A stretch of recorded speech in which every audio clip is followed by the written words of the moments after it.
Hi, good morning, everybody. Thanks for joining us. I'm going to go ahead and get started.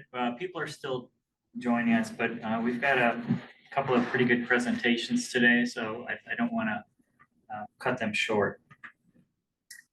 As you heard, we're recording this session, and we will, you know how to get this out of the way?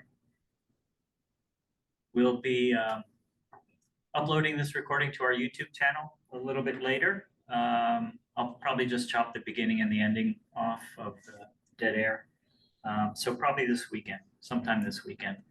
The URL, I'll send out an email when I've uploaded everything, and I'll include any links that you may see today.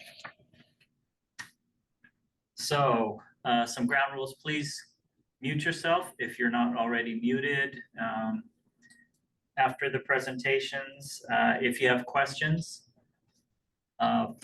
please raise your hand or put something in the chat. We'll try and keep an eye on the chat. We've only got one monitor here today, so it's going to be a little challenging. But please raise your hand, wait to be recognized, and then we'll call on you. Go ahead and unmute yourself and ask your question. So with that, I am going to go ahead and get started with our GIS program updates. Let me go ahead and share my screen.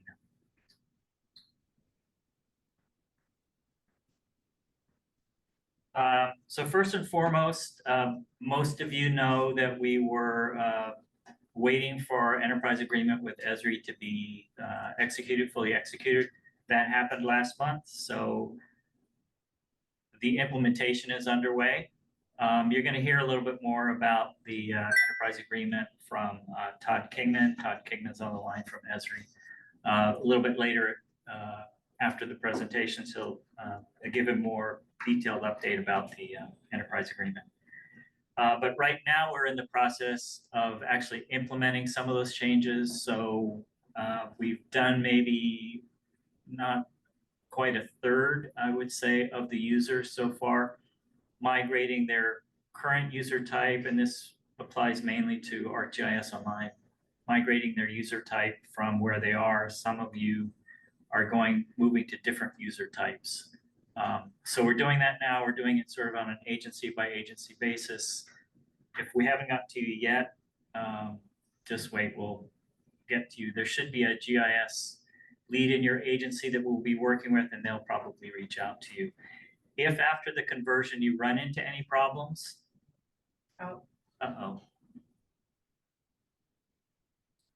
Can everybody hear me? Can anybody hear me? Yes, I can hear you. Okay, thank you. If after you've been converted and you run into any issues, please let us know right away.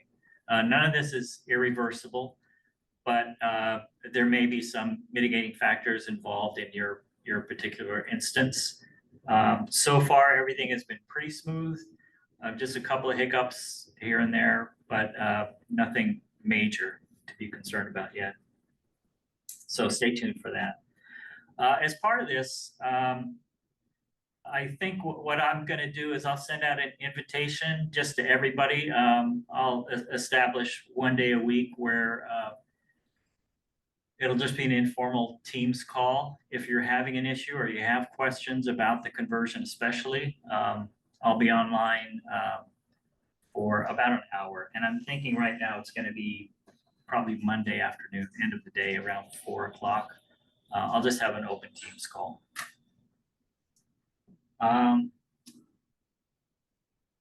So along with the enterprise agreement that's being implemented now, Esri just upgraded ArcGIS Online 2 days ago. So I encourage you to check your applications.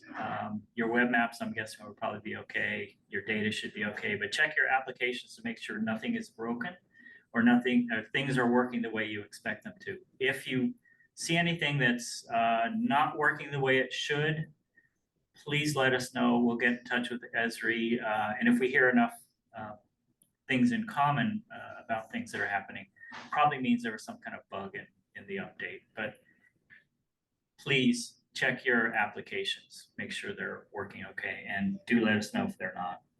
I'll put a link again in the description of the recording when I upload it to a fuller article, a blog post about what's in the update, in this last update. And speaking of updates, also this week, we updated the geodatabase. So I'm going to turn it over to Joan just to talk a little bit about what was in that. Yeah, so we had our annual parcel update yesterday, I think it was. So all parcels statewide, also an update to marine managed areas, and then a new data layer, campsites and state parks.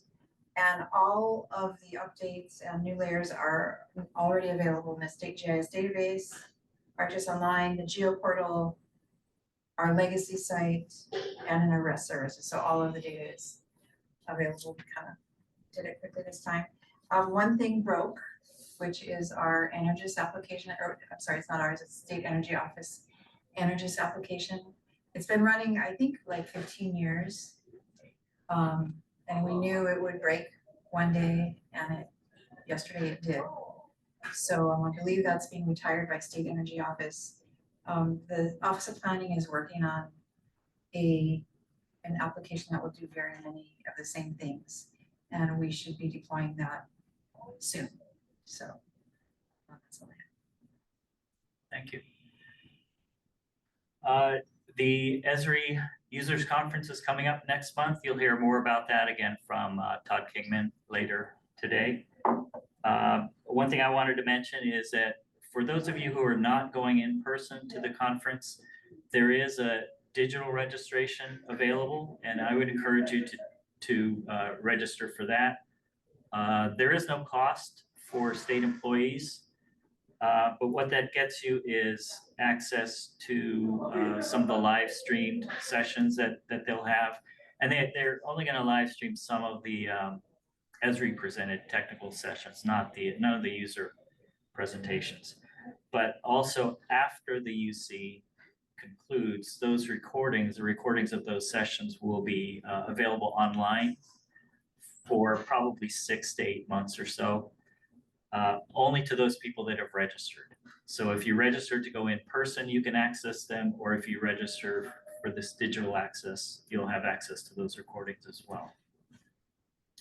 I'll put the link to that registration as well in the description of the recording when I upload it. So with that, before I turn it over to the presenters, any questions so far? About any of the updates?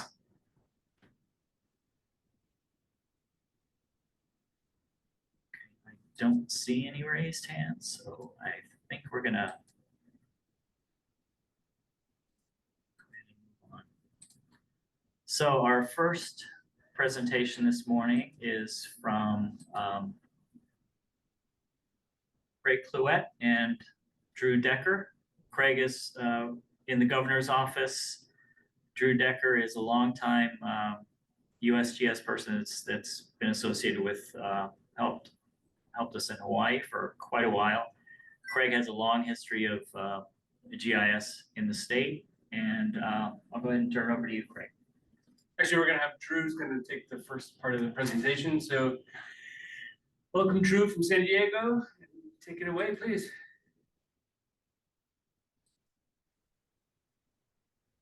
Okay, hope you can hear me and see me. Hi, I'm Drew Decker with U.S. Geological Survey, and I'm going to go ahead and get started with my presentation. Just take me a second here to share my screen. There we go. Start to come up. All righty then. Okay, Yep. Thank you. Much better. Okay, so sorry about the delay, but I'm Drew Decker, U.S. Geological Survey. So I'm a National Map Liaison out of San Diego, California. And yes, I've been the liaison for Hawaii since about 2013 or so. And I'm also covering states of California, the Pacific Territories as well, and also now Oregon and Washington. So good to see everybody, and I'm going to talk a little bit about the Street App program, kind of where we've been and where we're going. So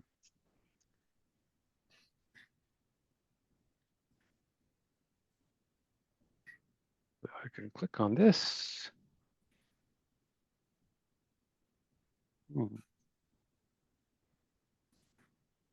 It's not advancing here. Let me do something on here.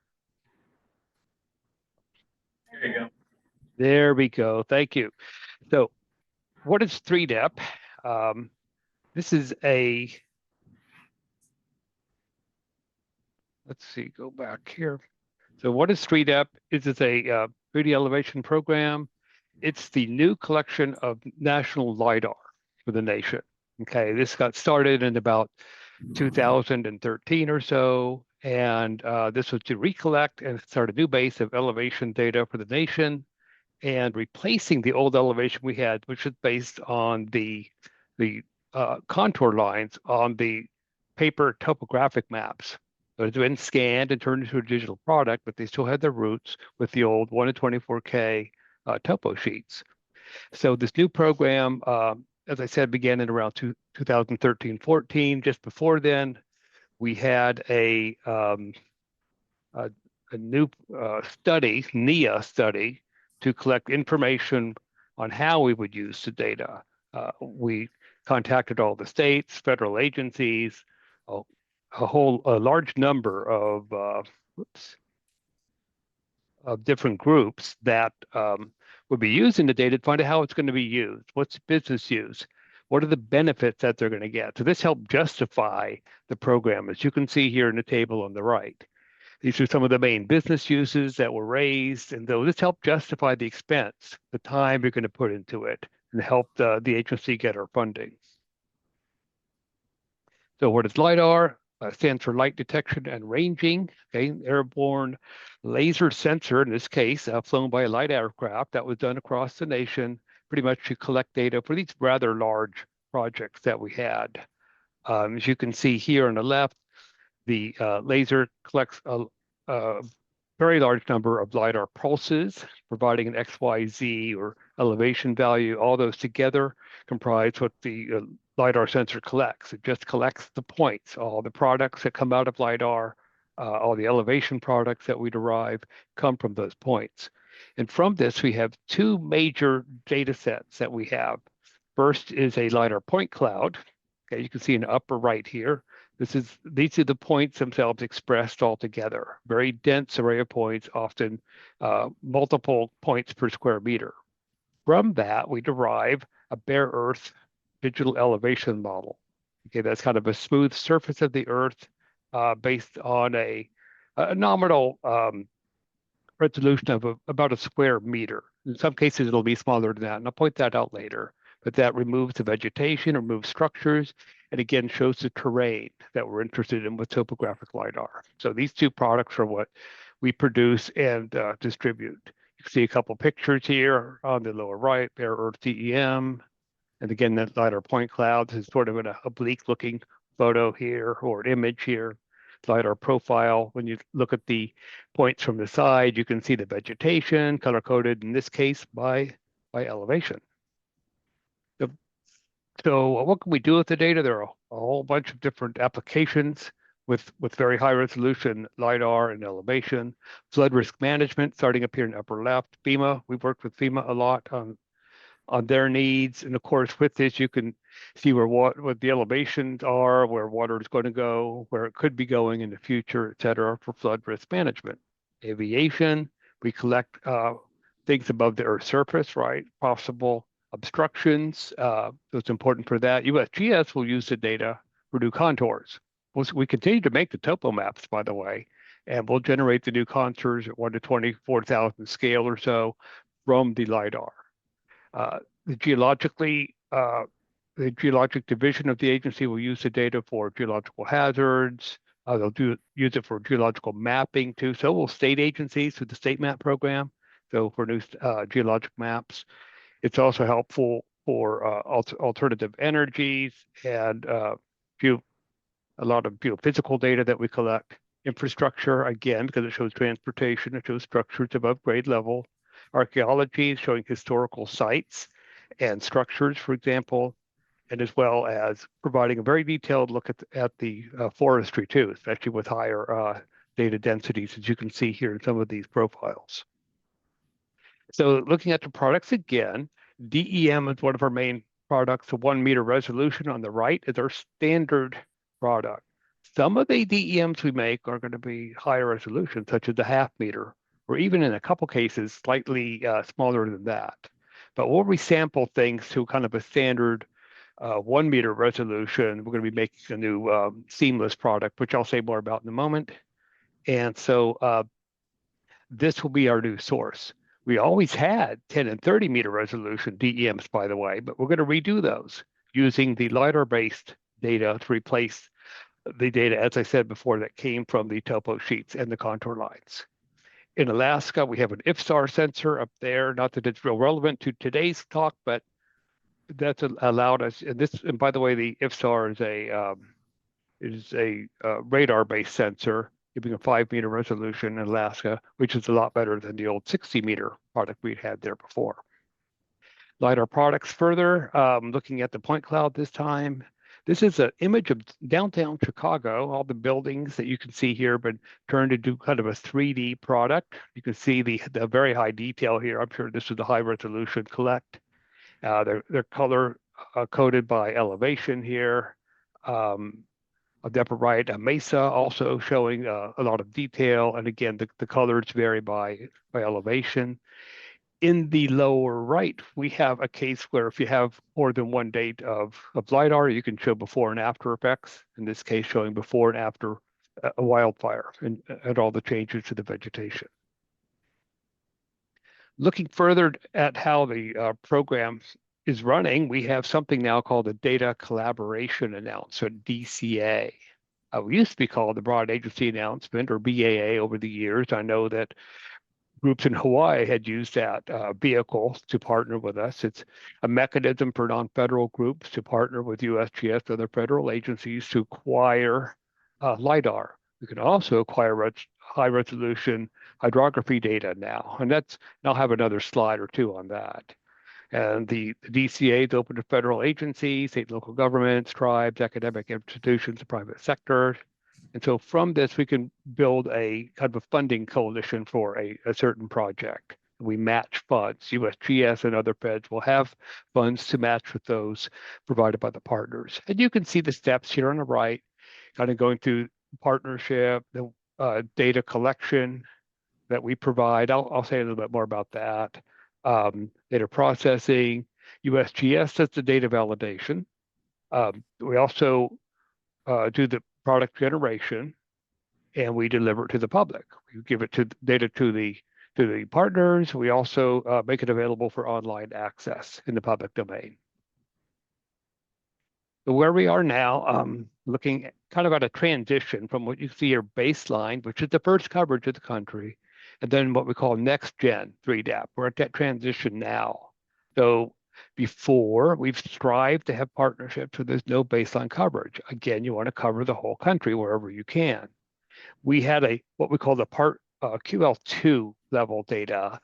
That's high resolution, though not as high resolution as what we call QL1. I'll have more on that in a moment, but at least a minimum of 2 points per square meter. And we were able to generate new projects with our partners at the QL2 or even QL1 level with a little buyout. Now, as we're moving into, again, the next generation, USGS is going to be doing more partnerships at the QL1 level, thus moving to higher resolution data sets. And we're also going to be looking at updating data when it gets more than 5 years old, which are before when we did this in the baseline, we were looking more at 8 years old before we refly it. So there's even going to be a QL0 project too, which we can still support those projects, but it's a buy-up really by the partner. And more on that again in just a moment. Okay, the DCA timeline. Okay, this is a DCA, again, data collaboration announcement in an annual vehicle. Every year, the fiscal years here, you see are a little behind, but the logic still holds. We released the DCA in the early fall. It could be late August. It could be September. It's going to happen again this year. We're scheduled to do that again early fall this year. The DCA will remain open for most of the fiscal year. People can then start submitting project plans for review to see if we can get funding and approval. We have a kind of a first cut, usually in October. It might be November or so, depending on when the DCA is out. We may start making decisions. We do that so that we can start collecting data sooner than later, especially for Lidar. People need to collect it in the winter. But as I said, the DCA is open year round, almost, probably to the end of June or so the following year. So people can submit project plans anytime, really. Through this, we have two ways to generate the data. Most of the work goes through USGS, and we manage the project using our geospatial products and services contract vendors that we have who develop the data for us. Okay, and we manage the project. Or we can have a cooperative agreement with a partner where they manage the project and they have their own contractor who agrees to generate the data to our specifications, and then USGS will review it once it's done. Okay, so that's kind of it in a nutshell.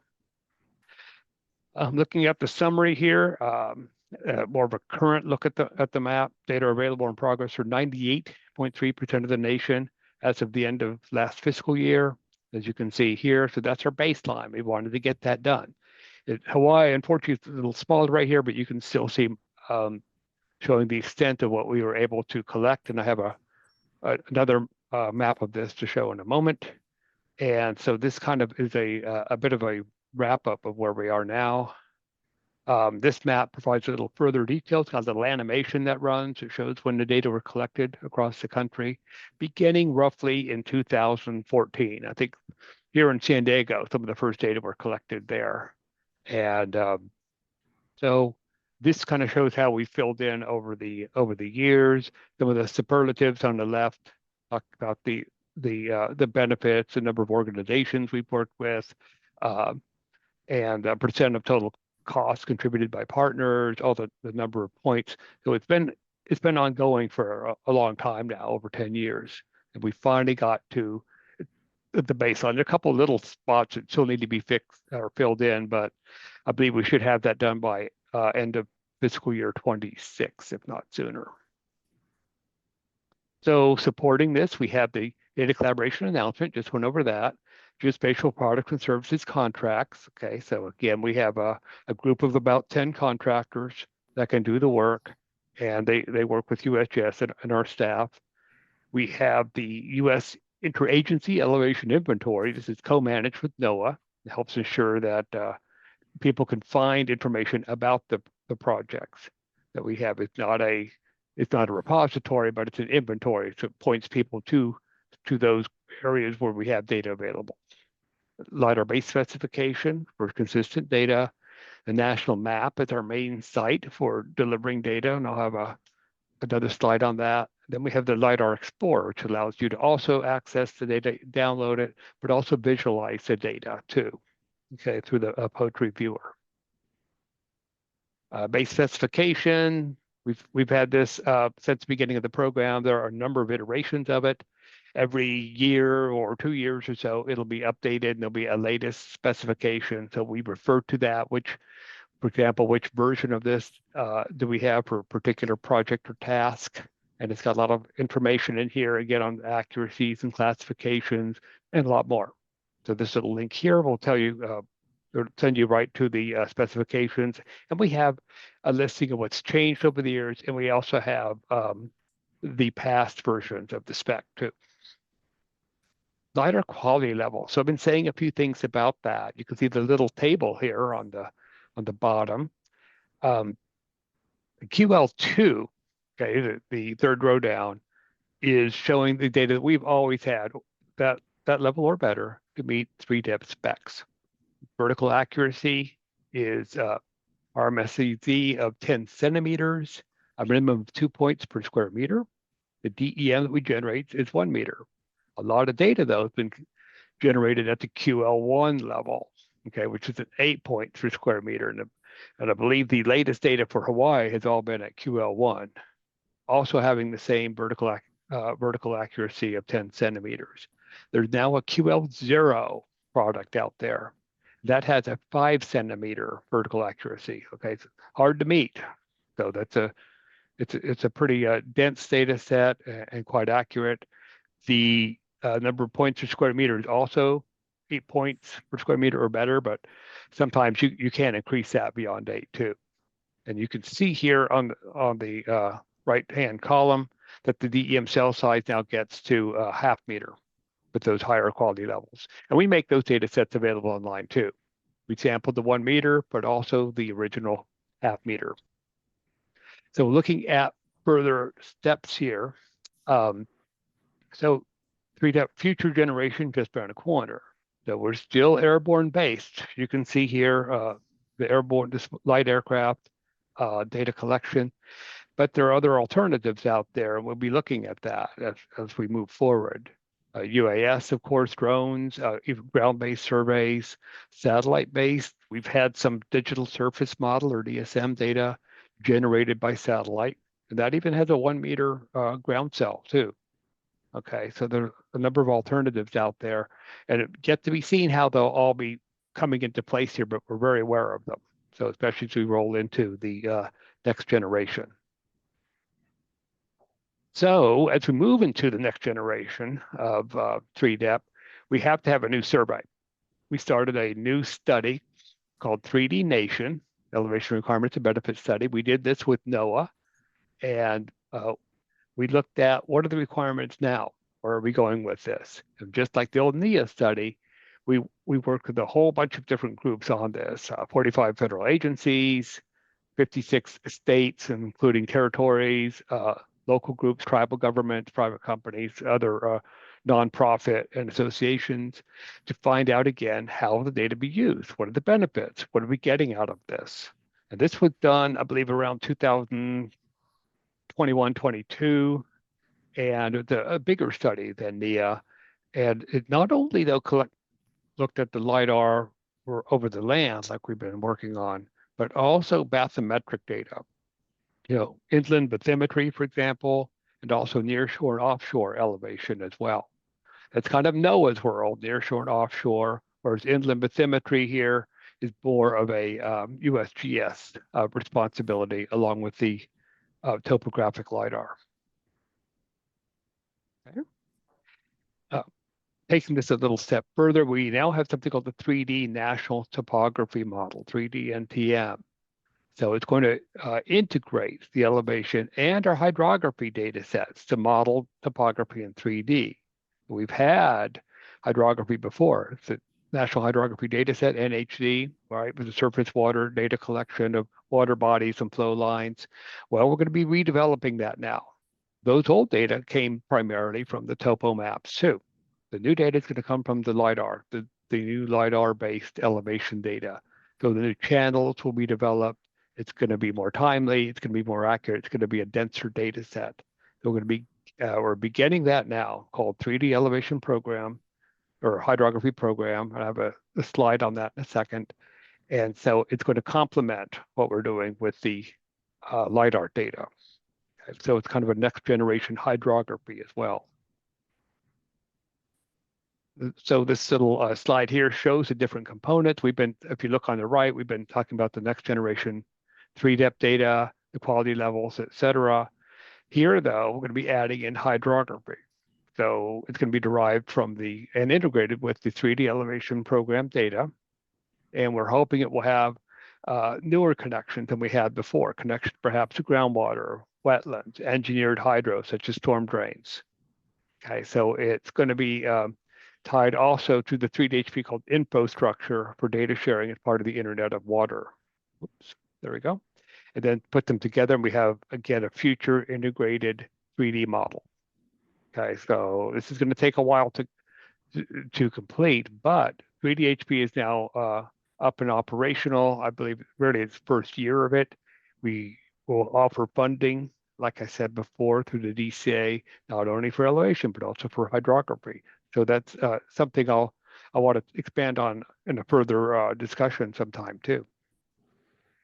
So back to 3D elevation, we're now moving from kind of the QL2 data to more of a QL1, okay, 8 points per square meter where we can, before topographic data. Now we're adding bathymetric data here on the right, okay, inland at least for USGS. NOAA will be working more on the offshore data. Update frequency every 8 years. Now we're looking at every 5 years. It says 8 years in Hawaii and Alaskan territories, but hopefully we can shorten that for you all too. So you do updates sooner than later for that. Annual costs increase, annual benefits though also increase. So that's kind of our next step here. Next generation data needs. From the 3D Nation study, we had got some requirements as to how frequently to generate the data or regenerate it. And that kind of led us to the 5-year refresh cycle instead of more of an 8-year one. And using that study to help us kind of fine tune the next generation here. So right now, if you look at this map, about 73% of continental US is data that's 5 or more years old. You can see in the kind of tan color, Hawaii is showing as being within 5 years, but I believe even now some of the data are getting at the edge of that. So it's something we can start looking at in some future coverages. Inland bathymetry, that was also found to be of high interest to people. We have some bathymetric LiDAR we're collecting in rivers here or there. You can see inland is also can feed into the near shore like this here in San Francisco Bay. Again, the integrated topography data that we're striving for. Okay, so again, we had a number of groups that required this data, or it's at least highly desirable, to help let us then write this into the requirement for 3DEP. We have another product now called the 1 meter resolution seamless digital elevation model. We're starting that now, just going into production. We've had a seamless product before, but not quite like this. It's 1 meter. It's going to be developed with watersheds in mind. Why? Because we're going to be developing the hydrography from watersheds. So we'll have a larger tile for the 1 meter, but again, it will be designed to cover watersheds such as a HUC-8, right, 8-digit hydrography unit, and also the edges around it as well. So that's kind of our new focus there. We have one you can download now, and there are more of them as well from the Science Space. And I'll make this is being recorded, plus I'll be able to provide the slides too. So with this information in it. So wrapping up now, getting to the data itself. This is a little access page here, USGS.gov 3DEP. Okay, and it has tools and visualization tools that we have here. You can see to download the data. Whenever we produce data, we make it available for public access. The new data for Hawaii is available at the state, and also we have it too. Some of it just recently been posted as well. We have another way. This is I mentioned LiDAR Explorer before. It allows people to zoom in and find LiDAR. You can download it, but the main thing is you can use these different viewers and visualize it. You can zoom into, for example, the 3D point cloud and see the data right there. So that's very interesting as well. It might be something to take a look at here using the URL you'll have in the slides. Okay, again, another look at this, able to define your area of interest, and show some information about the product in question that you're about to visualize. And then you can go in here using the POTRI or EPTIUM viewer and see the 3D data. So reading into Craig's presentation now, I'll take a quick look at some of the Hawaii data that we have. Island-wide focus, although not always completing the whole island here. Beginning with that, 2012, there was an Oahu project, QL2. That was a partnership between NOAA and USGS. I don't think that 3DEP was quite officially going then, but it's roughly a QL2 product. In 2018, we started the Big Island QL1 project. The partners here, Hawaii County, FEMA, headquarters in Region 9, NRCS, and USGS, our program, plus the Hawaii Volcano Observatory. In 2019, although I think work started a little later than that, we had the Kauai topography, QL1 and QL2 bathy data. That was FEMA Region 9, maybe headquarters too. 2019, it's not 3DAT, but I want to let people know it's out there. We had the Big Island with the Kilauea eruptions, some targeted areas there, QL1 that USGS paid for. I'll show it on the map in a second. 2020, that was a large Oahu Maui Nui project. QL1, partnered here, Hawaii Office of Planning, NOAA, NRCS, FEMA, National Fish and Wildlife Foundation, USGS.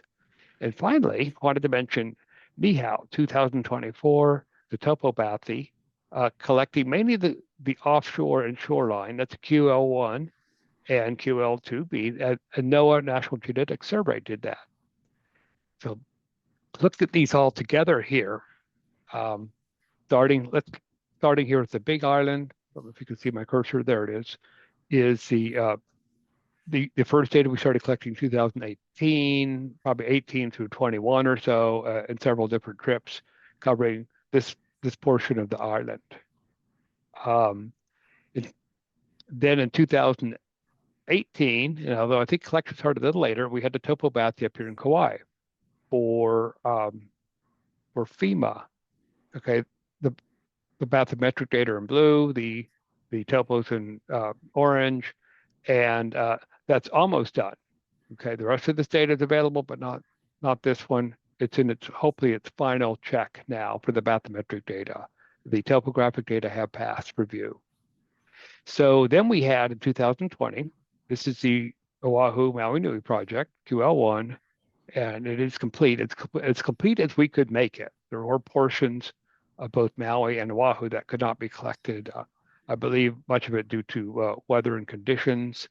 But the data are all now available. At the same time, when we did this project, we added the rest of the Big Islands to collect that whatever we could. And here in the brighter orange are two more areas, and a little bit here on the shore that were collected as well. These red areas here, by the way, are from our 2019 volcano project targeting the Kilauea eruption areas. And so these are available for download too. It's from a different program than ours, but it was done by a different group at USGS. And finally, up here, we have the collection that NOAA did.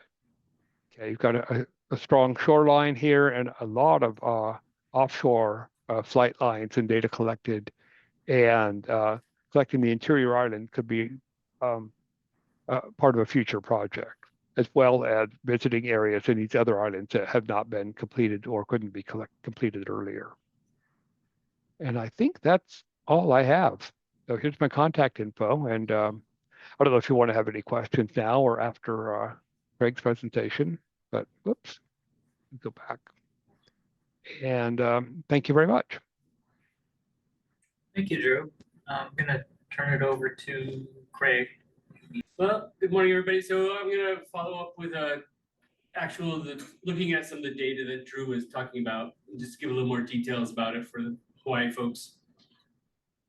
So the first thing we're going to talk about is spatial reference. Of course, really important for us to use the data. So this is what it is. It's PA11 UTM zone 4 meters. Notice though the vertical datum is listed as NAV, North American Vertical Datum 88. It is listed incorrectly in the metadata. It is not, because we don't have that here in Hawaii. But it's orthometric. Basically, you got what we're calling it. It's orthometric, GPS derived off the geoid model 12B, which we all use here in Hawaii. So just be aware, it's orthometric. It's not the vertical datum of 88 and the geoid 12. And the good thing about geoid 12 is that you can then go in and convert it to other datums, local sea level and stuff if you wish. But so here's a little bit of update on what that means as far as how NOAA is talking about it. I mean, the USGS. About the elevations, it again is derived through GPS, which of course LiDAR is all based on GPS. And so it is, again, it's easy relatively to do. Obviously, you just got to be really careful of where you're trying to go to. Mean sea level, local sea means it, the local mean sea level in Hawaii is kind of tricky sometimes because the dates and things like that when you're trying to get it, the elevations.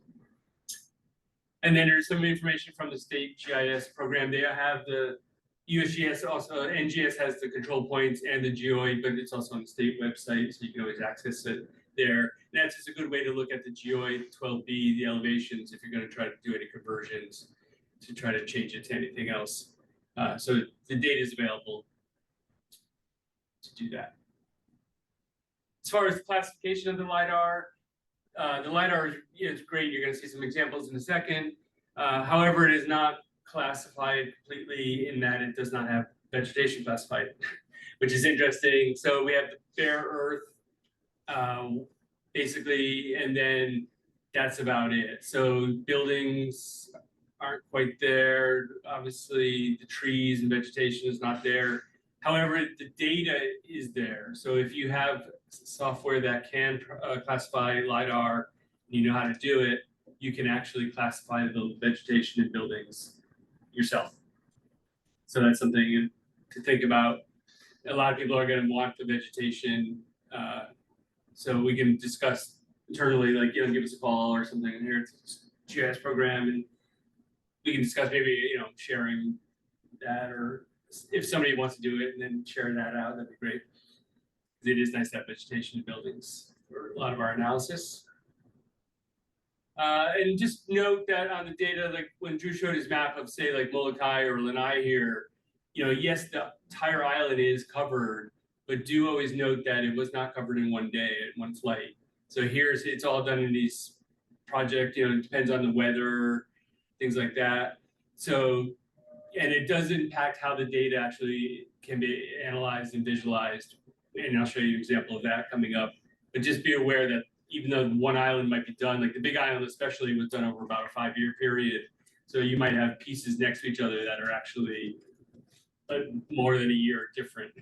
So just keep that in mind when you're using the data.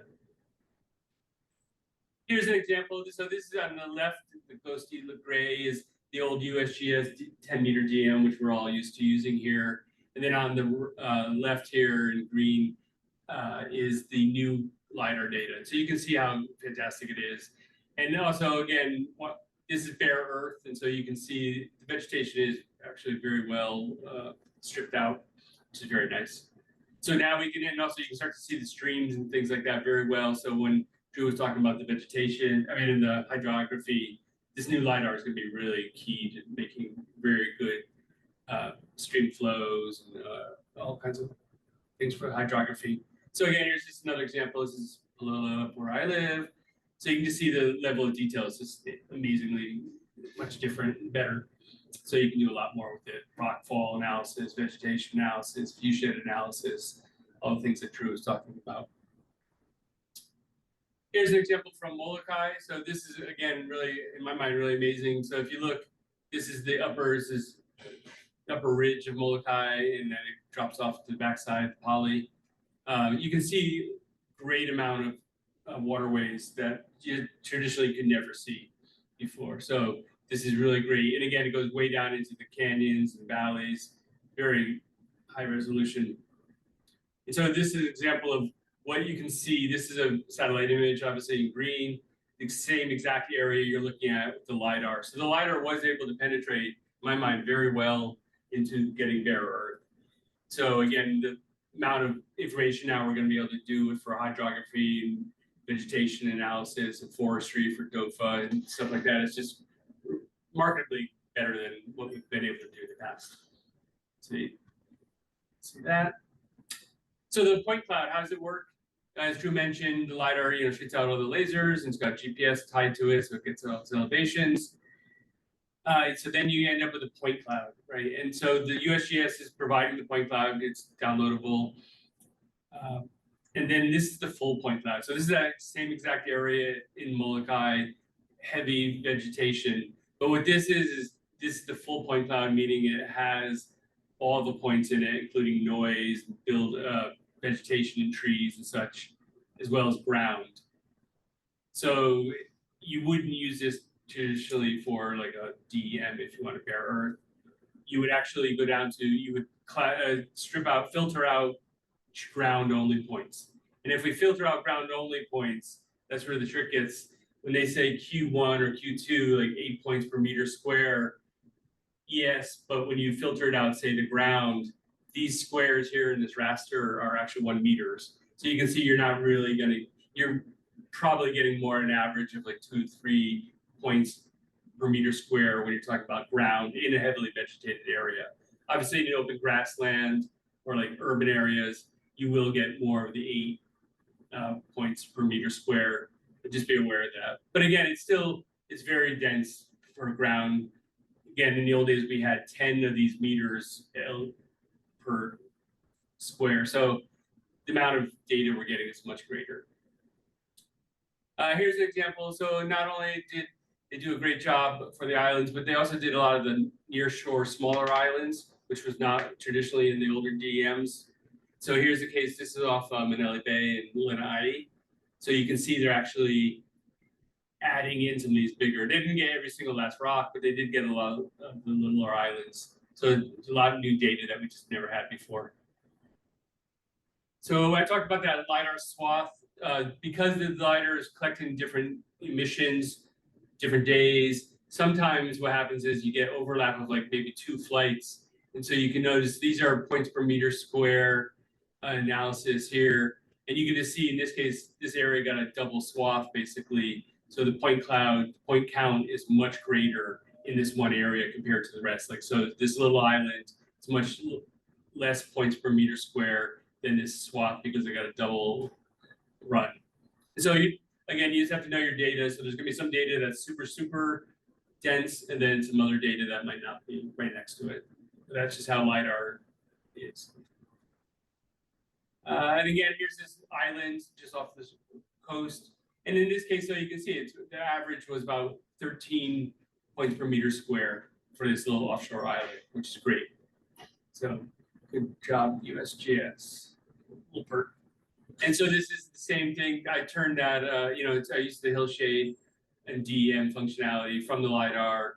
So now, again, you get a really high resolution look at these little islands and all the topography. So there's a lot of great things we can do with it.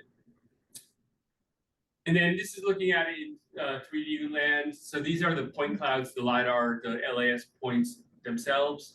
So you can see what happens is, obviously the LiDAR from an airplane, especially at the higher elevations, being flown at higher elevations, it's a helicopter or a drone, is not going to get the cliff faces too much, the verticals, which is known again. So like if you were doing a bird analysis or some sort of geological analysis, you might need ground LiDAR or even a UAS LiDAR to shoot it from the side to get vertical points like that. Again, notice on this is still Manele Bay. You can see the vegetation's there. So again, it's if you do a full point cloud, the data is there. You would just need to classify it, or depending, you just gotta be careful when you use it that you don't like do the full point cloud and do some sort of water flow analysis, because the trees are gonna greatly affect where the water flows, which wouldn't be the case in the real world. So again, you got to know your data and know how to use it with the tools that are available. So here's another one. Yes, you can see the vegetation. And again, the same thing with the cliff faces. Although we got the near shore pretty good. That's the blue here. This is colored by elevation. So again, very dense data. It's very good. We just definitely never had that before. And the fact that we're not paying for it directly is fantastic. And it's available to us all. Here's an example of that point cloud I was talking about. So colored in green is actually when I filtered by ground only. And then the white is everything else. It's unclassified. So you can see right away that, yes, there's lots and lots of data per meter. It is, again, the meter squares. So you can see there's a lot of data. But again, if we're only talking about ground, there's a lot less data, which is normal.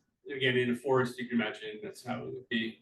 And some of this would be vegetation, some might be buildings or even like power lines and things like that. And some of it would be noise that would be filtered out from the processing. So here's just a great example of Manele Bay area of Lanai. You can just see super great details. And there's a lot of good things we can do. We can look at the nearshore, which is new. We can look at urban attributes.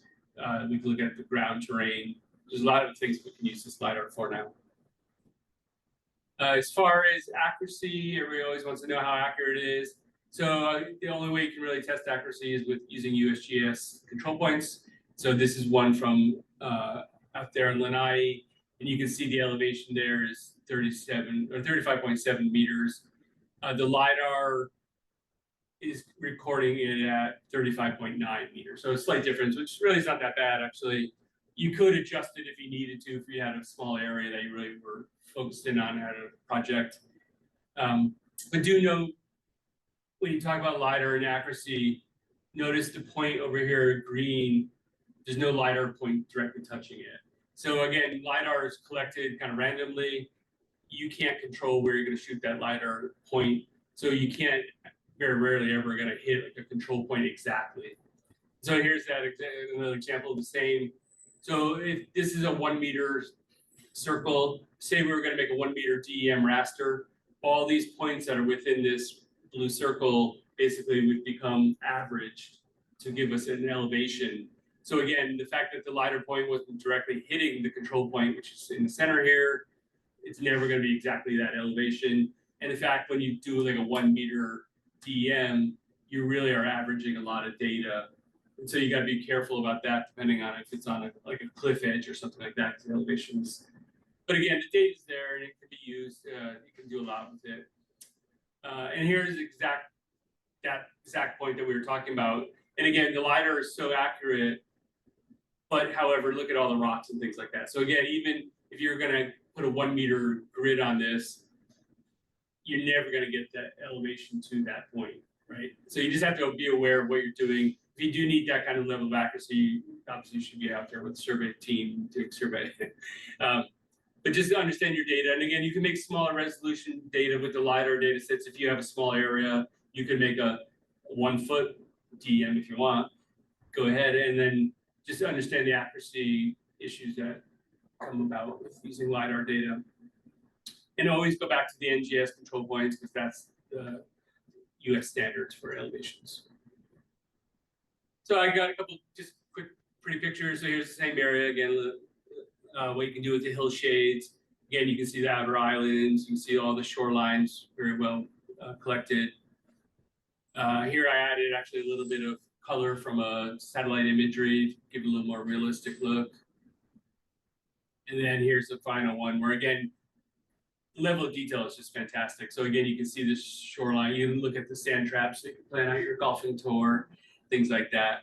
So the data is fantastic. It's available now. We're just waiting for Kauai. There's a couple small gaps, but for free, can't complain. And they keep going back trying to get those other last spots. But the data's there. There's a lot of good things we can use it for. I encourage you to start using it. And then, if we have questions, feel free to contact me or anybody else, Drew. We can help you use the data and talk about how you might need to convert elevations and whatnot. That's all I have. So if you have questions for me and Drew now, we'll see how much time we have. We have 4 minutes. Any quick questions, or we can get it later. Thank you. Sorry.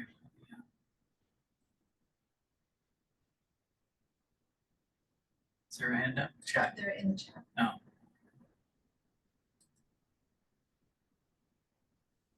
Hey, Drew. Yep. Question for you from Gary. Can you see the chat?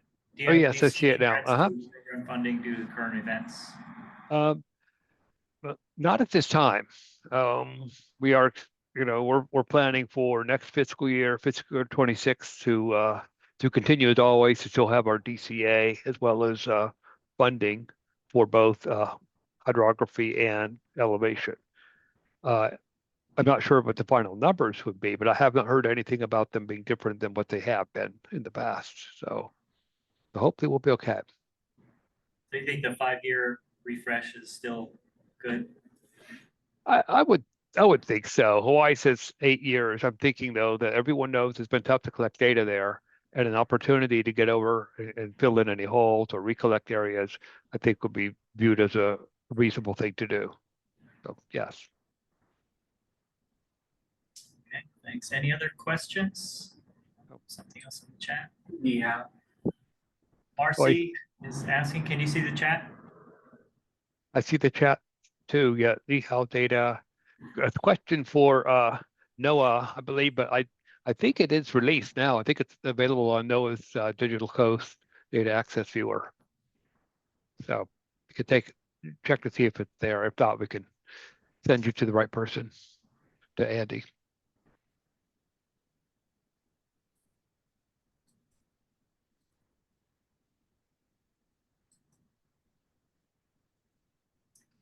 Chris Akota has a question. What makes retrieving data from Hawaii more difficult? A number of things. Certainly the weather can play a big role, right? With the elevation of the islands and the terrain. Also the logistics just of the aircraft that be ferried to Hawaii, the amount of time that they can stay there may be limited.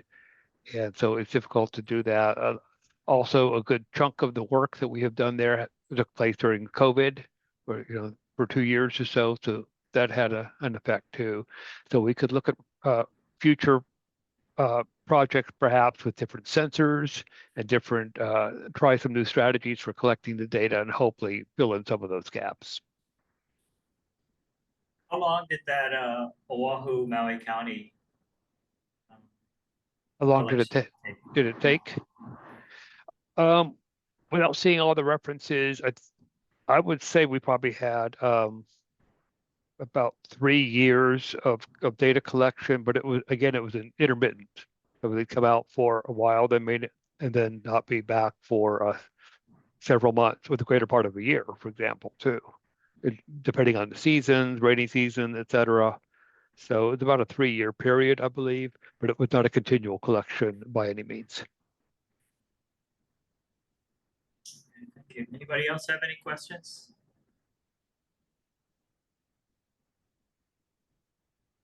Okay, well, thank you again, Drew and Craig.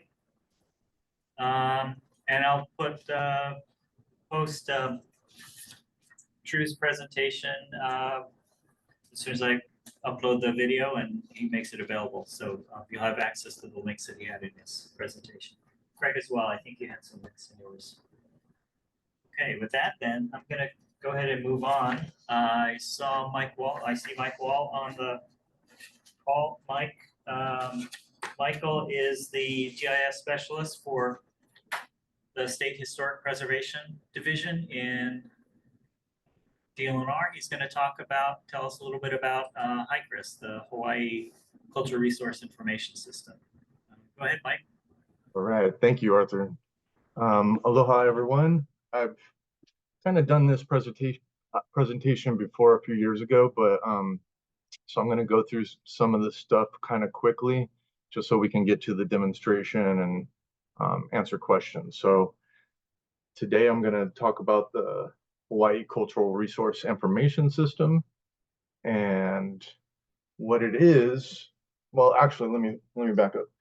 I'm going to talk about what it is and how we utilize GIS to make it work, and all the different things we did to develop it, and then how it's working out. We're in year 5 right now, and the issues we're having. So I'm not going into like high detail on certain things, but if you have questions, please feel free to ask anytime. Okay, so in 2020, we had developed HICRIS to go paperless, and also to help keep track of all the projects that come through the Shifty office. And so with HICRIS, users can submit their project documents and submit projects in general. They can pay their fees. They can talk with the other project proponents and other, well, not really other project proponents, but the reviewers at Shifty, and we can track when we requested things from them and when they sent it to us in the system. And it tracks the entire project life cycle from beginning to end, so we can have a better assessment on how we're doing, and also being able to report every year on how many projects we reviewed and things of that nature. HICRIS is an integration of the intake system, the digital library, our state inventory of historic places, and the GIS. What is the Hawaii Shifty? We're a division under the Department of Land and Natural Resources. We have 4 branches: the administrative, archaeology, architecture, and history and culture branch. Our current administrator, she's doing a great job, and she's been on the job for about 6 months now, I think, and her name's Jessica Puff, and the chairperson is Dawn Chang. The SIHP is the state inventory. It started way back when archaeologists started recording sites, over 100 years ago, and the numbering system was created around the 1930s. Right now, there are about 30,000 sites in there with about 30,000 gaps in it. I'll show you a little screenshot. This is kind of the cover page for the SIHP that I use to track things. And you can see right here, there's 18,000 sites on the Big Island, and out of 36,000 total. I counted all the gaps in like 2016, and there were about 26,000 gaps. So there could be 63, but there's issues with the gaps. They could be sites or not. I don't know. But so far we have 23,000 sites in our in the GIS, and which covers about 63% of all the sites that have been identified. You can see here that Kauai has 92%, Lanai is 97%, Maui's 82%, Molokai is 62%, Oahu is 93%. So there are some good coverages on some of the islands that have more construction projects going on. Big Island is 43%, but if you look at the totals here, a lot more sites are in the Big Island data set. So it's not being neglected from these others. There's just a lot more sites to process. Okay, so we also have the National and State Register of Historic Places that we manage, and what we do is we do review and compliance, making sure that people are following Chapter 6E rules, so that we can make assessments on if historic properties will be affected in a permitted project, and then work with the communities and the project proponents and others to do the mitigation of how to preserve. And sometimes it's not preserving, sometimes it's just recording it, getting rid of it.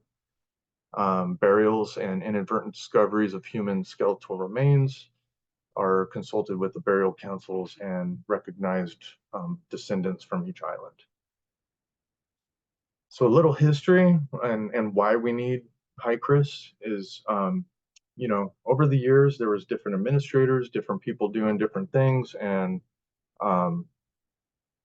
sometime around, I don't know, 2008, 2009, the National Park Service said, well, you guys got to fix a couple things or we're going to cut your federal funding. And so they came up with this corrective action plan. And one of them was to hire a GIS specialist. And so they hired my predecessor. I came on board in 2016 and took over. There was a big backlog of unreviewed projects and going back years and years, and we're still dealing with this issue, but HICRIS is helping us address that. There was not consistency in data management practices over the years, and a lot of times this was due to high turnover in staff and just different ways of managing things. And so when I came on board, there was like a million different spreadsheets and different geodatabases from different eras, and I had to make some sense of it, merge it all into one thing and go from there. So with these issues, we realized that a system like HICRIS could help us, get out of the corrective action plan, which in 2019, we're no longer under that, address these problems. So to plan for it, in 2017, we did a needs assessment, and we hired Ocean IT, and they did a needs assessment and like a project management kind of guideline, and told us, these are the issues we have, and this is how we can solve it. We did research on other systems, and the administrator back then, he really liked what the New York State Historic Preservation Office did, and they had something called HICRIS, which is the same thing as HICRIS, except for it's the state of New York SHPO instead of Hawaii. So we looked into that, and we met with the developers. We liked what they had. We hired a consultant to do a request for proposal, did all that stuff. Skipped one. We hired the developer in 2018. They're VHB for short. They're the ones that developed HICRIS, and they've developed I think it's 15 or 20 different states that historic preservation offices use them to have a similar system. We did testing and demos every month. We had all these meetings to talk about what our needs of the system is. There were some challenges in translating some of the needs. Hawaii is unique in our preservation laws, and well, not totally unique, but there are some unique features to preservation laws and to how we do things here and how archaeology is done and how sites are defined. And so there were some issues trying to translate our needs, and what we wanted was this huge system that could solve every single problem we could ever think of. And we realized that we had to choose feasibility over this dream application, because it would just be too complex to have everything that we actually wanted. But over the years, we're developing it, and we're getting it to where we like it. Still issues. So to prepare for this development of HICRIS, we had to do a standardization of our GIS data and the inventory. I had to make sure all the TMK numbers matched, because a lot of it is based on or joined through the TMK data. And so we had to go through and make sure that was all good, or it wouldn't migrate over to the new system. We had to scan a lot of our legacy documents, and by legacy I just mean things older than 2019. And so we still have ongoing scanning projects right now, trying to get this all in there, and then and preparing for data integration. So the infrastructure of HICRIS. We have a test environment and a production environment. All of our users use the production, and our internal SHPD staff will use the test to try different things out. It's all hosted through the Microsoft Azure cloud. And within that, we use SQL Server for the HICRIS data and GIS features. We have virtual machines that run the enterprise server and portal, and the database software, which is Microsoft SQL Server Management Studio. If you ask me about that, I'm going to have no idea. I know a few things, but I leave it to the developers mostly. We have app services that for hosting the websites, and an application gateway to handle the requests coming in and out of the system, and a storage account where we put all of our documents and photos that we can attach to our sites and projects that are in HICRIS. The software is all ArcGIS Enterprise. It's the primary software used. Our feature services are published through ArcGIS Server, and our web maps and user credentials are managed through ArcGIS Portal. So if a user creates a new account in HICRIS, which anyone can do in the state or in the world, they would technically be creating an ArcGIS Online account through the portal, and it would automatically assign, you know, what they can see in the system. This is all dependent on this enterprise licensing agreement, which I think most of us are aware of. And right now we have 10,000 viewer roles and 10 creator roles that allow Shifty admin to create the projects and from the user submissions, and then edit the GIS data after. Okay, there's a front end, a middle tier applications. You know, the client working through the web browser, adding images. And so the way that it works when they're adding a site or a project area to the web map in HICRIS is they're not actually creating GIS data. They're creating like an image. They're creating an element, or, you know, something. It's just kind of like a picture. And so they submit that, our reviewers see it and they say, oh yeah, that looks good. And once we process it in the system, then it becomes GIS data, and it's linked to a project and to all the documents and everything else. As I said, authentication is done through the ArcGIS portal. And there are different manager role or user roles, user types. We have internal users, which are all Shifty staff, where they can view all the projects and all the submissions, all the resources. And by resources, I mean like archaeology, burial sites, historic buildings, that kind of thing. And they can view internal users, you can view everything.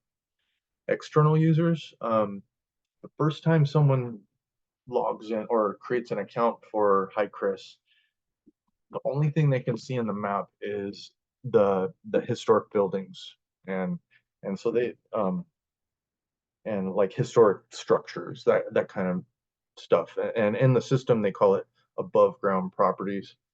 And so everyone can see that the first time, and all of that stuff is unrestricted. If it is restricted, we can mark it in there and they won't be able to see it unless they have the restricted privileges. They will not be able to see archaeology or burial sites. And if they are added to a project, they can view the stuff within that project, but they can't view like other people's projects. If there's an ongoing project that has not been closed in the system, only people who are added as contacts or reviewers of that project can see all that data and information. Once the project is closed, then if it's not restricted in some way, people can see the project, see who was on it, see you know, all the final report documents and things of that nature. Okay, and if they want to be able to see the archaeology and burials, they have to request for permission. And there's not really any hard, fast criteria for being granted this permission, but we usually reserve it for cultural resource CRM firm, like people who are doing the work, or project proponents and other state agencies that need to see that'll help them make these decisions in their projects. But sometimes I'll get people from out of state who they want to see all the burials in Maui, and they have no real reason to see it. They just are curious. And so I say, well, you give me your project area and I'll give you a map of what you need. And usually I get no response. But if they want to go further, they can go in our library and they can see all the reports, the hard copy reports, everything they want. So as far as sunshine laws are considered, we are still going along, you know, we're still abiding by that, because people can still make an appointment in the library and see that information. There's nothing that says we have to host digital data for people to access. There's an admin privilege role where people can edit GIS data. So not all of the internal users can edit GIS data. I like to keep it to just me and a couple of my assistants for them to do. But our intake specialist also has to do it, because when she's processing projects, it has to create that GIS data. So we do have admin, and the admin can see a whole other thing that the other users cannot. Restrictions, like I was saying, archaeology, not everyone can see it. We can mark things as restricted, and if you don't have that restricted privilege, you're not going to be able to see it. But I think we don't do that very often, because we want people to be able to see these things. It's you can help preserve things better by letting people know they're there. We have SHPE has an agreement with the Department of Defense where we cannot share any DoD related information to the public without permission from that DoD agency. So we built it in the system so that there are DoD historic properties in the system, but the web map will not show them, not even to me. Like, I'll log in as an admin and I can look up the site number for that DoD property and I can see the site information, but when it comes to the map, it completely wipes it out. And we did that because we didn't want there to be any mistakes. You know, we didn't want someone to accidentally be granted this permission to view that stuff without the appropriate permission. So if you have the DoD permissions, you can see the site information and project information, but you cannot see the web map stuff. And that, you know, I can help out with that. Burials, you know, we don't really mark them as restricted, but you have to have your privileges upgraded to see them. Yeah. All right, next. So the workflow, basically you have a user submitting a project to HICRIS. The intake specialist will review it, make sure they have all their T's crossed and I's dotted and all that stuff.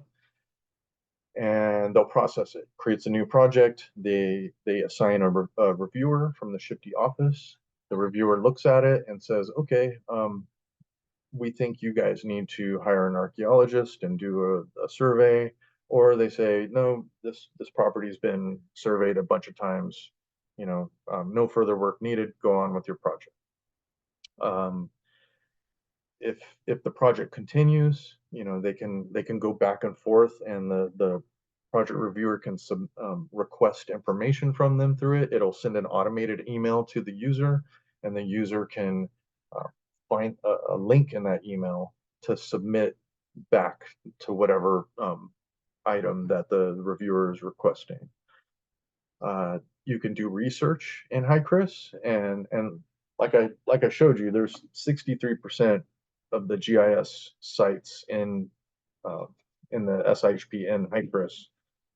So there's some areas where there's not going to be any sites, but we have disclaimers at the opening page describing this so that users understand.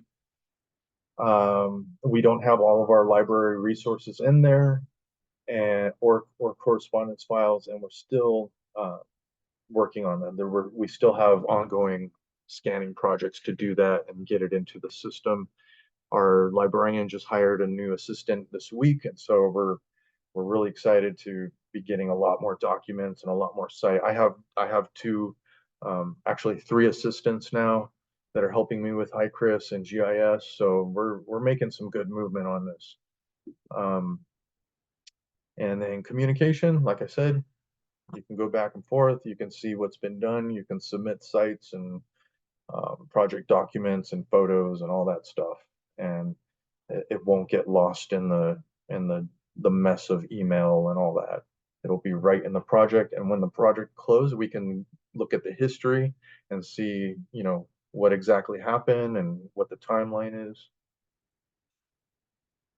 There are different types of things you can submit. You can submit projects, resources, the sites, inadvertent discovery of human remains, National Register nominations. There are other things you can submit to, which I'll show you in a little bit. Reporting.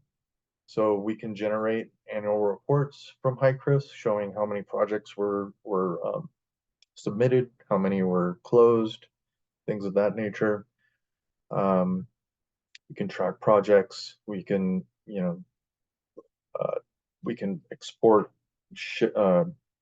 Excel files of determinations and intake to post to our website, and then other data exports. You can select sites and query the database, come up with a list of projects or sites, and then export that as a spreadsheet as well.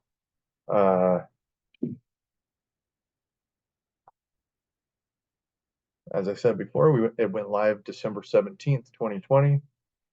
We created some help documents, but not all of the workflows were functioning well, which we kind of expected. We thought it would take about 4 or 5 years to really see the benefit of it, and get everyone on board.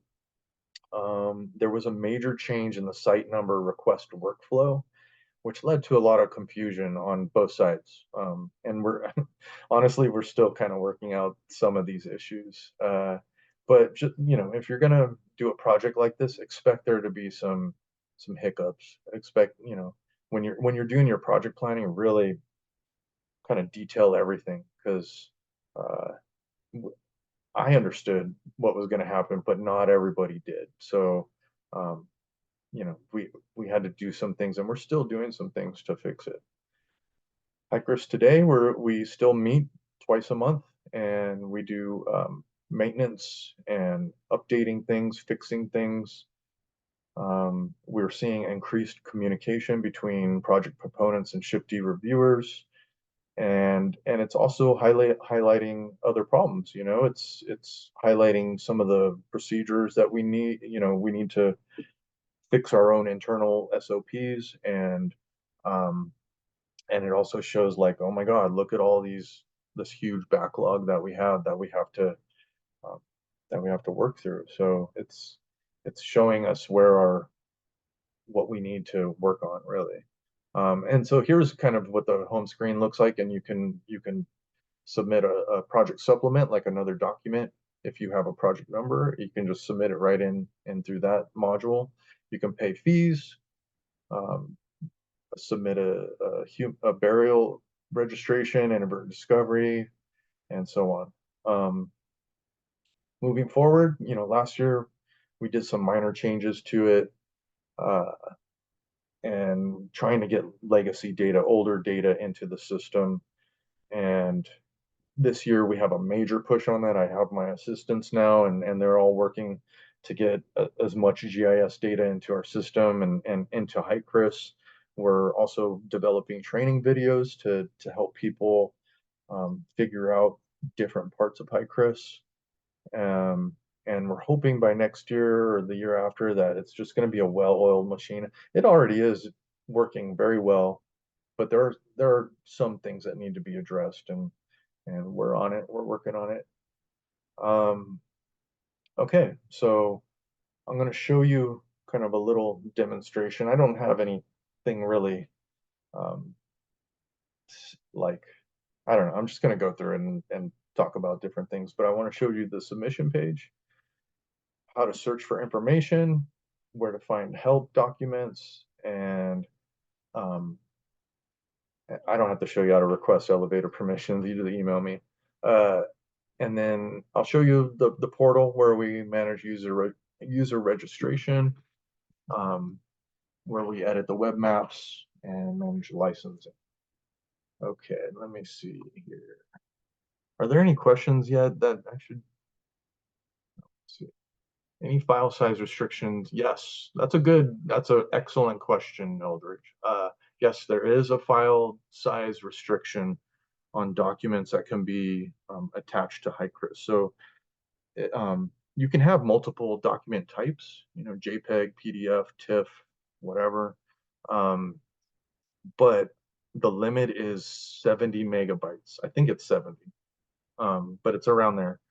And so if you have, and this is a hassle, because we have a lot of reports that are 150 megabytes or more. And so what we have to do is split them up into separate documents, and then we can upload them into HICRIS. So it's something that I've been wanting to change, to increase that size, but it just hasn't happened yet. So thank you. That's a good question. Okay, so this is the homepage for HICRIS, and you can see we have our disclaimer here saying, you know, it's recommended that you carefully review the content. You know, some of the site data might not be super accurate with locations and just information in general. Okay, so this is what it looks like. You sign in, and I'm going to sign in with my other account. And this is an admin account, so this is not an external user view. This is an admin view. But this is basically what you would see right here as an external user, like if you were just working from another outside of Shifty. But a Shifty reviewer can see any reviews that were assigned to them. I'm not a reviewer, but sometimes I get assigned things. You can see projects that you've submitted and added things to. Our intake specialist has a queue, and she's on it this morning. There's nothing in here. Subsequent queue, so this is things for like, so I'll tell you, the initial queue is if you create a project in HICRIS and you know, make sure you get all the required information in, it successfully submits, it goes to this window, and the intake specialist will process it and assign a reviewer, and then the ball gets rolling on the project. Subsequent queue is like for if someone submits a resource or a document, it'll go here. And basically she's just making sure that that the information is there. She's not checking for accuracy or anything like that. She just wants to make sure, like, okay, they responded to this request, there's actually something there, and then it gets pushed to the project. You can see resources that are submitted, and sometimes people will submit a million things. We need to work on getting those through. Nominations, you can see things that you submitted. The different branches can see reviews that they're doing. We can see submissions that were rejected or sent back because they were insufficient. And then we also have a dashboard that can show us, you know, there's 3,000 open reviews, 2,000 of them are for archaeology, and so on. And so kind of this dashboard is actually a newer thing that we just made this year, and so far so good, but I think we might want to edit some of this stuff. Okay, I'm going to go back to the home, and I saw there was maybe another question here. Was the development of the web API and hosting of the database done internally or externally? That was done externally. That was done by our contractor VHB. They're a sole source provider of the system, and they have proprietary authority, whatever you want to call it. And so yes, they are currently managing it, but myself and the IT administrator at Shifty, we all kind of share in managing the HICRIS system, but the main development and the API, that was all done by the contractor. Okay, so if you want to submit something, here's that submit window. If you have a house on the state or national register, you can submit for a state tax credit. If you're doing a field school through an archaeology field school, you can submit your work as an independent survey, something that's outside of a typical project review. If you want to be recognized as a descendant of Ibi Kupuna that is identified in your geographic area, you can make a descendancy application, federal tax credits, and so on. So searching HICRIS, we have a quick search. So if you know your project number, you can put it in here, or a resource number, or a survey number, or your TMK, and it'll bring up everything you have. I can't think of a TMK off of the top of my head. Let me see if there's 135 4315. Let's see. Okay, I put that wrong.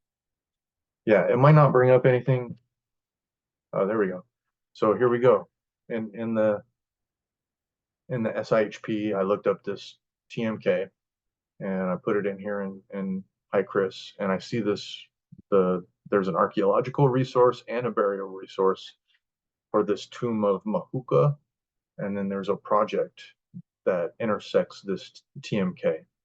And if you see down here, I can export this as a CSV file and have all that information and then do with whatever I want with it. I can click on the project review, and since I'm an admin, I can open this up. I think it's closed, so I don't know. So this is a 2022 project. It is closed, so the public should be able to see it. It was closed by Lehua. And you can see the project contacts here. You can see the submissions, the initial submission of when they submitted this project, and the requests that were done, the review responses, the attachments, the project documents, any photos, federal agencies and statutes that were abided by, the TMK, the USGS quads, and any project agreements. And you see the site map here. This is the project area that they submitted. And there are no resources in here, but I'm going to show you this. This is where you would be able to see like the historic properties.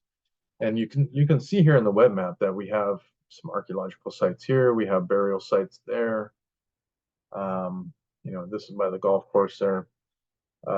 And you would see any sites they submitted in here. If we accepted them into the system and assigned an SIHP number, they would be in the inventory list, and you would be able to click on them and see all that.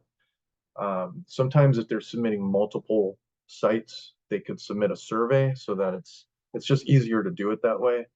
And then if you click on the history tab, you can see the life cycle of the project.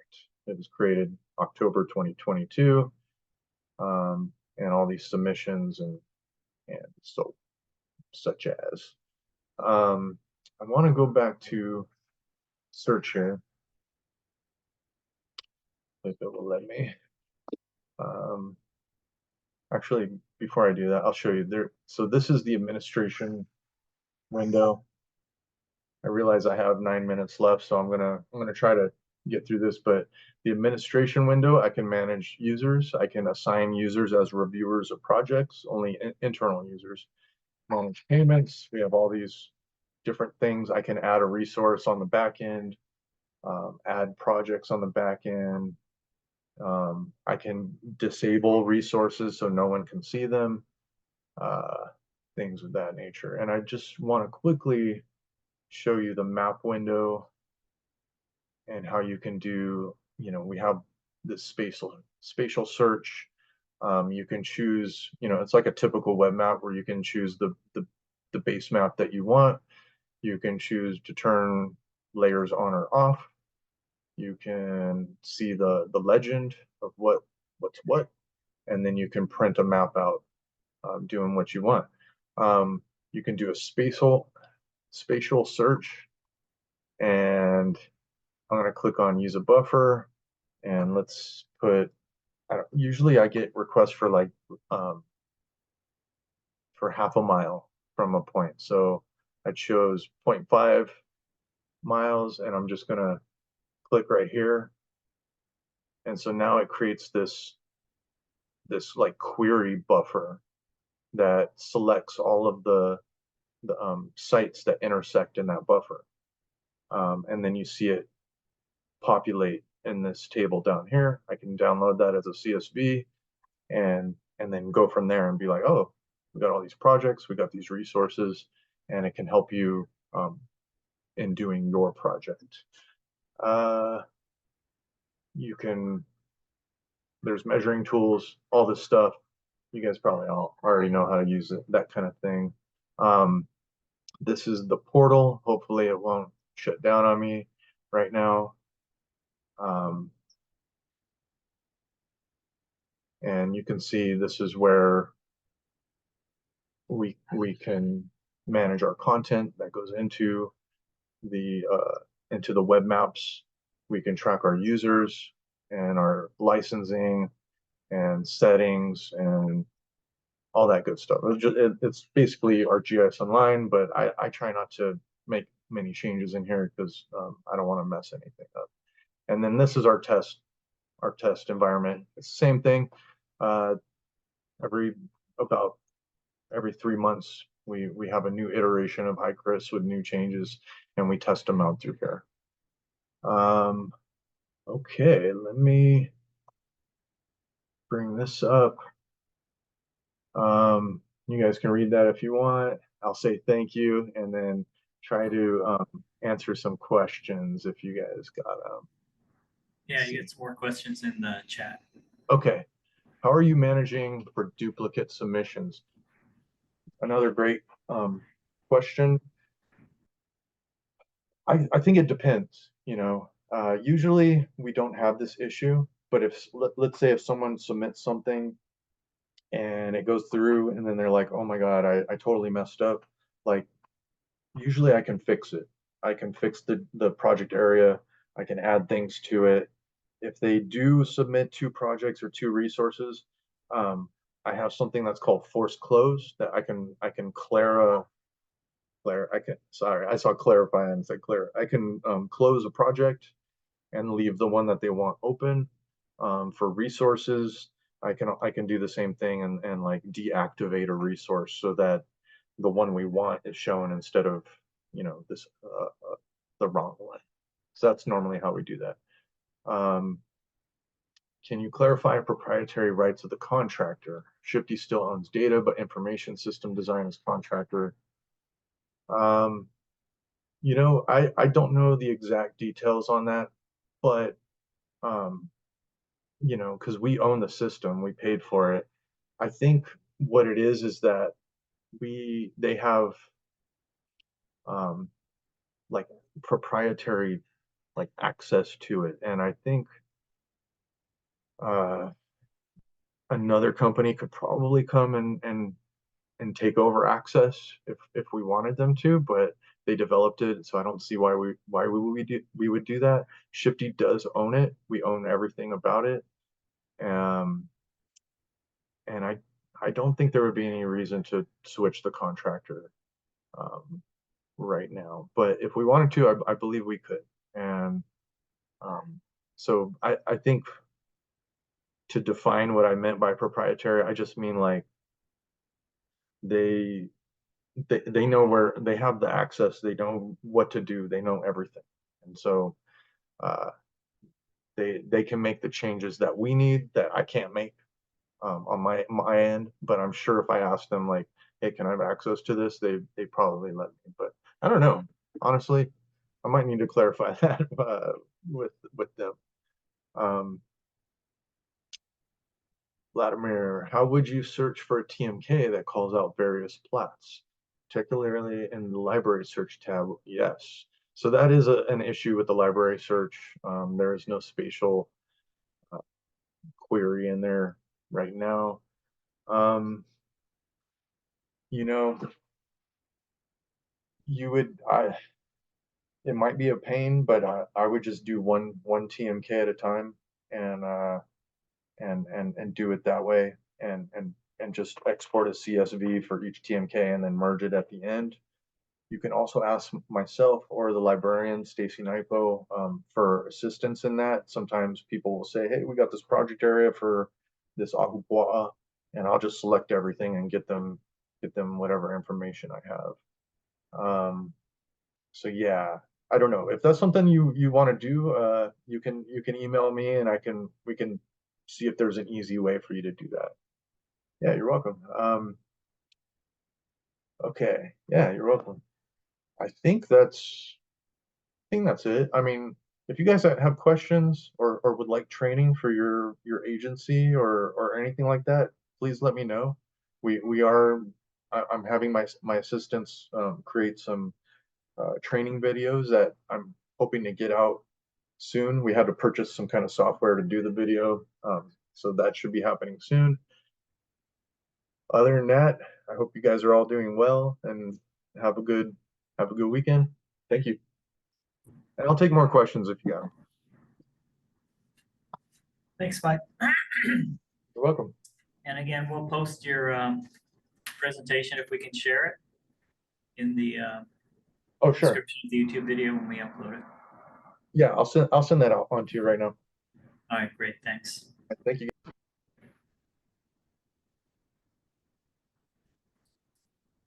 So our camera was off. Okay, next up we have Todd Kingman and Alan Vinwan. Vinwan, if you're still on the line. Todd, are you there? Yep, I'm here. Todd, you're going to give us an update on all things Esri, right? Great. Yeah, maybe not all things Esri, but some things Esri. Thank you, Arthur. Aloha, everyone. Just one moment here.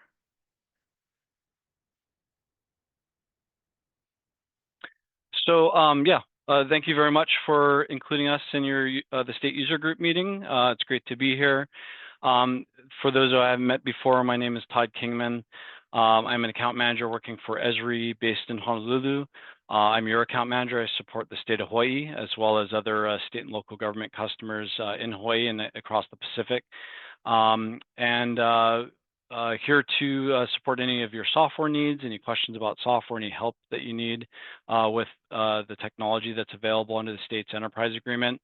That's just one thing I want to touch on is the renewal of the state enterprise agreement. So we're really excited to complete that renewal. The new state enterprise agreement with Esri was signed on May 13th. We're really happy that it was finalized. The last contract expired. It was actually the end of June last year. It was something that did get extended for a while. I'm sure some of you may have been on the side of things where you were working through software extensions, maybe seeing some notices that were popping up as the state and Esri were negotiating and completing the finalization of the contract. So I want to thank you all for your understanding and your patience going through that. That was many months of that, close to a year. Another reason why we're really excited that the new contract is in place. With this new contract, we mentioned it before in past user group meetings, there are new user types that are being rolled out. And this is in preparation of our legacy desktop software retiring, ArcMap, at the end of February of next year. This is a significant milestone related to the evolution of our technology. What it is bringing closer integration and cohesiveness between our desktop software, which is now ArcGIS Pro, and WebGIS capabilities that are available in our software ecosystem. So it's exciting because the new user types, there's a lot more capabilities and functionality built into those user types to support how you can connect and collaborate, share your critical work within your organization or outside of your organization, and better support those the way data can flow between users and into your GIS products. The new user types also better align to various business workflows within our organization. And so some of those new user types are now introduced with the new State of Hawaii Enterprise Agreement. And Arthur had touched on it at the beginning of the user group meeting that that's currently a transition that's underway, is setting individuals up with the right user types, whether they are a viewer just need access to view information, whether they're out in the field doing mobile work and need a mobile worker license for ArcGIS Online, or they're using our ArcGIS Pro software and maybe they're doing database editing or collaborating around data and need those different license levels as well as extensions. So those new user types are there to support the different business workflows. I also wanted to bring up, we have our the Esri User Conference coming up. So it's a couple weeks away at this point, July 14th to 18th in San Diego. I know there's a good amount of folks from the state that's attending this year, and we also have a lot of customers in the other counties that are going. So I think all in all, there's about 70 to 80 individuals from Hawaii that are going. That covers the different sectors. Bulk of that is state and local government users. So really exciting the amount of individuals that are attending this year.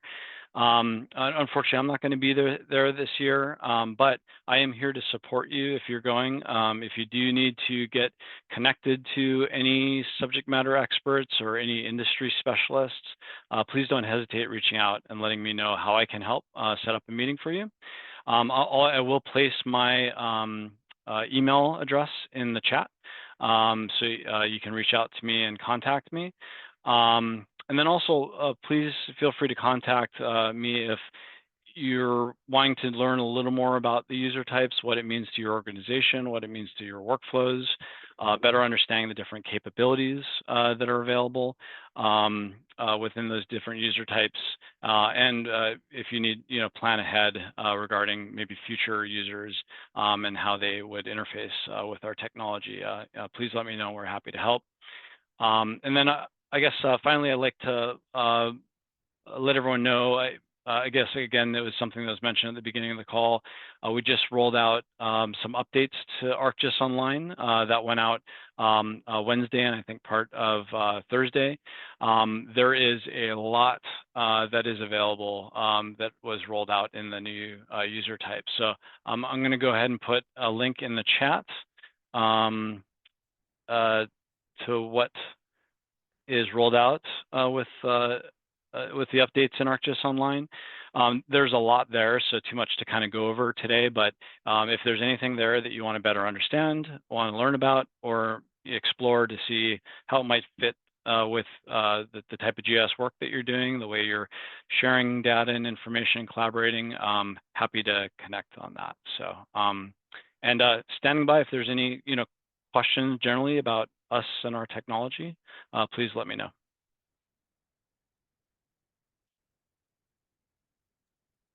Thanks, Todd. Anything to add, Al?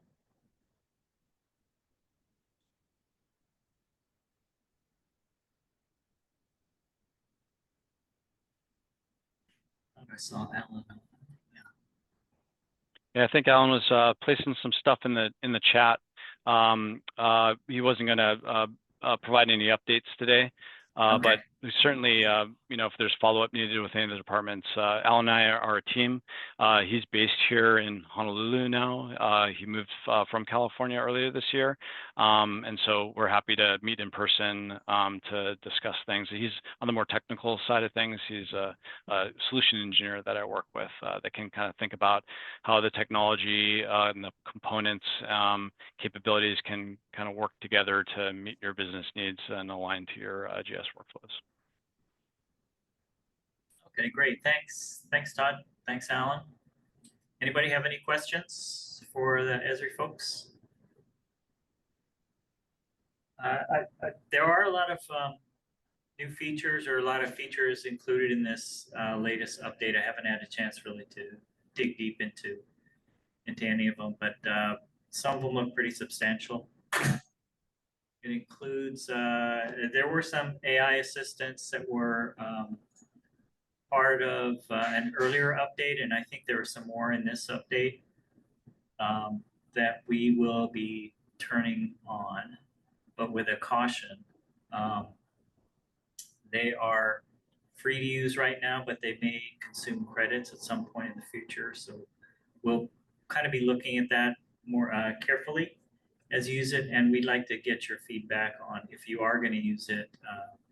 Please let us know how useful or not it is, or just your thoughts on those AI assistants. It's AI assistants for things like Survey 123 to help you create surveys. There's some other assistants in there as well. And what one kind of exciting change or update that's rolled out that we've been paying attention to, there's a lot of great ones, but this one just in particular we're a bit excited about is it's partially rolled out. So Field Maps has a new Field Maps designer that's rolled out that help you to build and design your Field Maps forms and the kind of the interface that you're working with out in the field. What's in beta right now is the real exciting thing, I think, is tasks being introduced to Field Maps. So tasks is actually a really interesting way that you can incorporate like an assignment process related to mobile work, where potentially someone that is in a back office that might be like a supervisor can actually task out or assign individuals that are out in the field and help kind of prioritize those things. So we're learning a bit about the details on that. Again, it's in beta.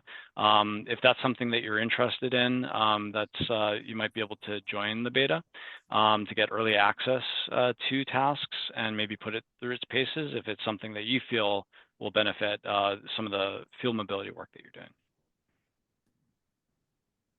Sounds interesting. Is that like a workforce manager or whatever that product's called? Yeah, it is. Yep. So it's basically, from my understanding, is we're taking a lot of what's in Workforce and we're moving it into Field Maps. So instead of having different applications to do this, because a lot of times Workforce was kind of spinning, there's a lot of field map processes that was spun off from Workforce. Same with Survey 123. They're kind of bringing a lot of that functionality from Workforce into Field Maps. And so what was assignments in Workforce is kind of these tasks that's in Field Maps now. That makes sense. All right, thanks again, Todd. If there are no other questions, I'll give you a few minutes back from your day. I'll post the recording up on our YouTube channel probably this weekend. And excuse me, Arthur. Yep. Hey, Mike. I'm so sorry. I have one quick announcement I'd like to make. We're doing the DLNR is doing a Pride in Public Service event in July 18th at the Kalani Moku building. And I will be there with my computer and I'll have HICRIS up, and we're planning to do like a demonstration for people that are coming in, but it's all the different DLNR agencies and we're gonna have snacks and all that stuff. So if you guys are at the state building on July 18th from 11 to 1, we'll be down there and you can check out HICRIS and I can answer questions and all that stuff. I just added the flyer to this to the chat. So sorry for interrupting, but thank you. No, not a problem at all. Thank you. And thanks for the link to the flyer, or thanks for the flyer. Okay, everybody, have a good weekend, and thank you all again for sitting in. Thanks, everyone. Thank you, Arthur.